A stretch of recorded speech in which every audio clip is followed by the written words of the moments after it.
ఈ భవన్ కన్నా అలీపూర్ కన్నా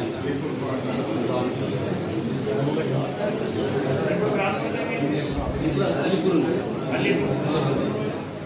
3 కిలోమీటర్ దూరం ఉంది సార్. మాకు అన్ని సౌకర్యాలు చాలా ఇబ్బంది అవుతుంది సార్.